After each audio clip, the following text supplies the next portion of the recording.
Hello ಎಲ್ರಿಗೂ ನಮಸ್ಕಾರ, ಹಾಗೆಯೇ ಶುಭ ಸಂಜೆ.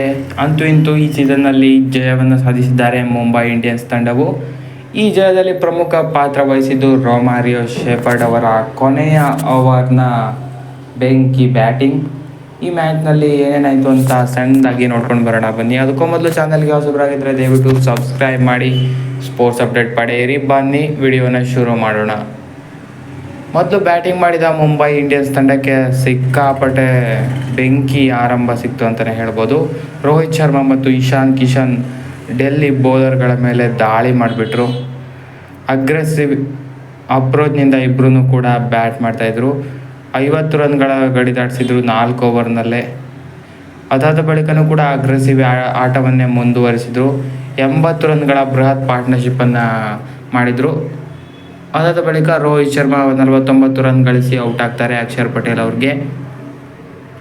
ನಂತರ ಬಂದ ಸೂರ್ಯಕುಮಾರ್ ಯಾದವ್, ಅಂದರೆ ಈ ಸೀಸನ್ನಲ್ಲಿ ಮೊದಲ ಮ್ಯಾಚ್ ಆಡ್ತಿರೋ ಸೂರ್ಯಕುಮಾರ್ ಯಾದವ್ ಇಂಜುರಿಯಿಂದ ಹುಷಾರಾಗಿ ಬಂದಿದ್ದರು. ಅವರು 0ಗೆ ನಿರ್ಗಮಿಸ್ತಾರೆ.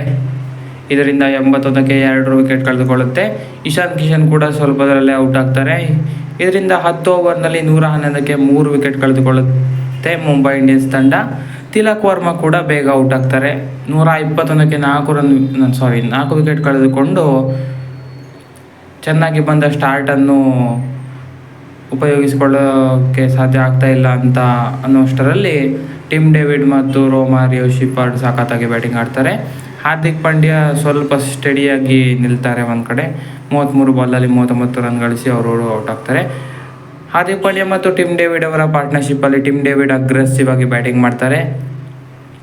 ತಂಡವನ್ನು 150ರ ಗಡಿ ದಾಟಿಸ್ತಾರೆ.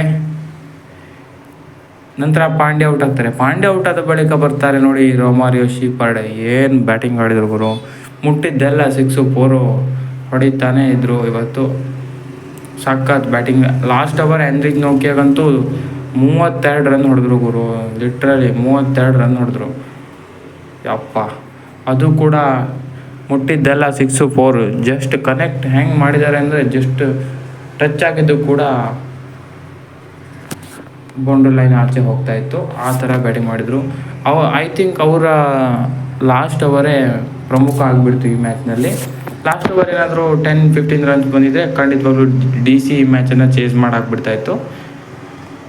ಒಂದು ಓವರ್ನಿಂದ ನಮ್ಮ ಮ್ಯಾಚೇ ಚೇಂಜ್ ಆಯಿತು. ಮುಂಬೈ ಕಡೆ ಹೋಯಿತು ಮ್ಯಾಚು. ಈ 235 ರನ್ಗಳ ಬೃಹತ್ ಮೊತ್ತವನ್ನು ಬೆನ್ನತ್ತಿದ DC ತಂಡಕ್ಕೆ ಪವರ್ ಪ್ಲೇ ವರ್ಸ್ಟ್ ಆಗಿತ್ತು. ಡೇವಿಡ್ ವಾರ್ನರ್ನವರು ಸ್ಟಾರ್ಟಿಂಗಲ್ಲೇ ಔಟ್ ಆದರು. ನಂತರ ಅಭಿಷೇಕ್ ಪೊರೆಲ್ ಬರ್ತಾರೆ ಒನ್ ಡೌನಲ್ಲಿ. ಪೃಥ್ವಿ ಶಾ ಮತ್ತು ಅಭಿಷೇಕ್ ಪೊರೆಲ್ ಪವರ್ ಪ್ಲೇಯನ್ನು ಸರಿಯಾಗಿ ಯುಟಿಲೈಸ್ ಮಾಡ್ಕೊಳ್ಳಲಿಲ್ಲ. ಇಲ್ಲಾಂದರೆ ಖಂಡಿತವಾಗ್ಲೂ ಈ ಟಾರ್ಗೆಟನ್ನು ಆರಾಮಾಗಿ ಚೇಸ್ ಮಾಡ್ತಾಯಿದ್ರು. ಪವರ್ ಪ್ಲೇನಲ್ಲಿ ಜಾಸ್ತಿ ರನ್ ಹೊಡೆಯಲಿಲ್ಲ. ಇದರಿಂದ ರನ್ ಹೊಡೆಯೋ ಪ್ರೆಷರ್ ಬಿತ್ತು. ನಂತರ ಮಿಡ್ಲ್ ಓವರ್ಸ್ನಲ್ಲಿ ಚೆನ್ನಾಗಿ ಕಂಬ್ಯಾಕ್ ಮಾಡ್ತಾರೆ ಪೃಥ್ವಿ ಶಾ ಮತ್ತು ಅಭಿಷೇಕ್ ಪೊರೆಲ್ ಅವರು. ಬೌಂಡ್ರಿ ಸಿಕ್ಸರ್ಗಳ ಮೂಲಕ ತಂಡವನ್ನು 100ರ ಗಡಿ ದಾಟಿಸ್ತಾರೆ. 12 ಓವರ್ನಲ್ಲಿ 110ಕ್ಕೆ 2 ವಿಕೆಟ್ ಹೋಗುತ್ತೆ. ಪೃಥ್ವಿ ಶಾ ಅವರು ಬುಮ್ರಾ ಅವರ ಬ್ಯೂಟಿಫುಲ್ ಯಾರ್ಕರ್ಗೆ ಬೌಲ್ಡ್ ಆಗ್ತಾರೆ.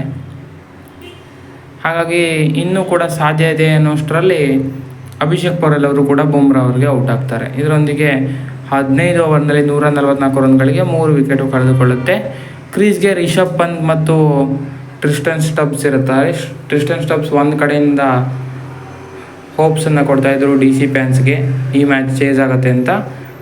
ಆದರೆ ಮತ್ತೊಂದು ಎಂಡ್ನಲ್ಲಿ ಯಾರು ಕೂಡ ಸಪೋರ್ಟ್ ಮಾಡಲ್ಲ. ರಿಷಬ್ ಪಂತ್ ಔಟ್ ಆಗ್ತಾರೆ. ಅಕ್ಷರ್ ಪಟೇಲ್ ಅವರು ಔಟ್ ಆಗ್ತಾರೆ. ಲಲಿತ್ ಯಾದವ್ ಅವರು ಬಂದವರೇ ಔಟ್ ಆಗ್ತಾರೆ.